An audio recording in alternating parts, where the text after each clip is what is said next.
Welcome back to part 5 of the video on political science module 1. In this video I'm covering topic 1.1.5, which is the definitions of state. The concept, the idea of the state has been central to political thought for centuries. While everyone has a general idea of what a state is, that is, we think of state as a country or as a government or as a system of law, but its precise definition has been subject of various interpretations by scholars, philosophers, and political theorists. That is, these scholars, philosophers have given their own definitions of what a state is. These definitions highlight different aspects of the state, such as its sovereignty, territory, government, and population. That is, different political theorists have covered different aspects of the state. Now let's look at the definitions given by different people, different theorists, different philosophers. Classical and modern definitions of the state. So we'll cover around 6 of them. First is Aristotle. The state is a union of families and villages, having for its end, that is, their ultimate aim, is a perfect and self-sufficing life.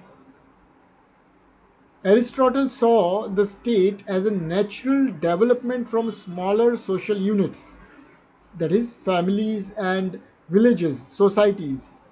The goal of the state is to ensure a good and self-sufficient life for its people.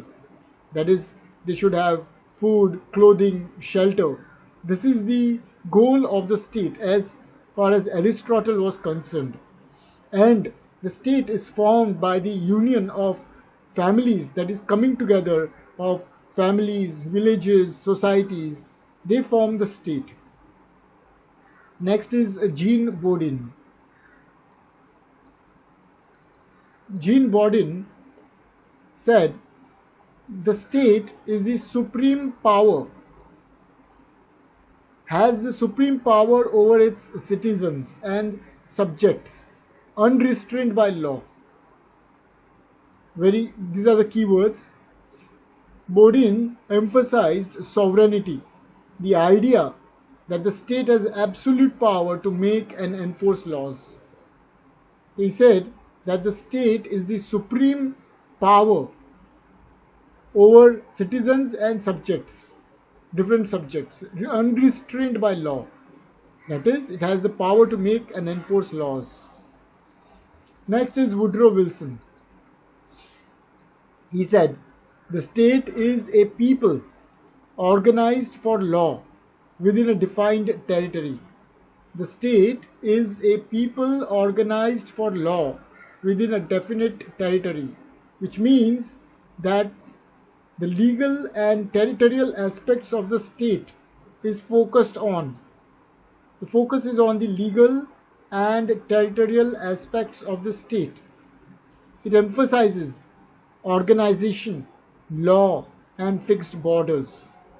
Woodrow Wilson has covered law making aspect of the government, the territory, that is the defined territory aspect of the state. Harold Laski. He said, the state is a territorial society. Again, he has emphasized on the border or the boundaries, geographical boundaries. The state is a territorial society divided into government and subjects, that is the citizens, the population, claiming within its allotted physical area a supremacy over all other institutions. That is, the state is above all other institutions within the geographical areas which the state is claiming.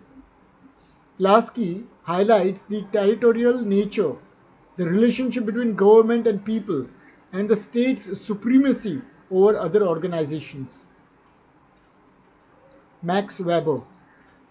Max Weber said that the state is a human community that successfully claims a monopoly of the legitimate use of physical force within a given territory.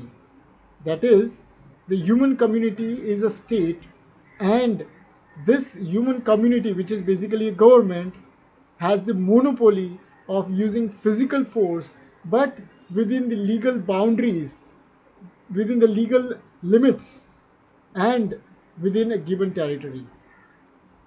Weber's famous definition points out the enforcement power of the state. The lawmaking power and the enforcement power of the state is the only entity, that is, the state is the only entity allowed to use force legally. Gardner. The state is a community of persons, more or less. Most of them have defined it as made up of people. The state is composed of people, more or less numerous, that is, many people, permanently occupying a definite portion of the territory, independent of external control, and possessing an organized government to which the great body of inhabitants, that is, people residing in a particular area, render habitual obedience, means they follow the laws. Gardner's definition includes all four essential elements of a state, that is, population, territory, government, and sovereignty. So, Gardner's definition is the most comprehensive definition of all the six that we just went through. Common elements that we find in these definitions. The essential components of the state are: first, a population, that is a group of people living together; the territory, which is a defined geographical area; government, that is a system of administration and control; and sovereignty, that is supreme authority over internal and external affairs. To conclude, there is no single universal definition of the state, but the various definitions help us understand its core nature and functions. That is, the state's core nature and function.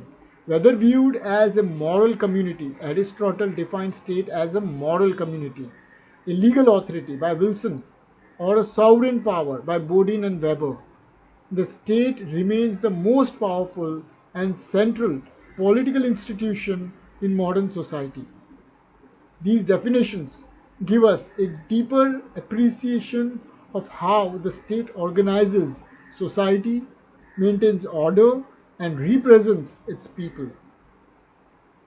This concludes this video. Thank you very much for listening. Take care. Bye-bye.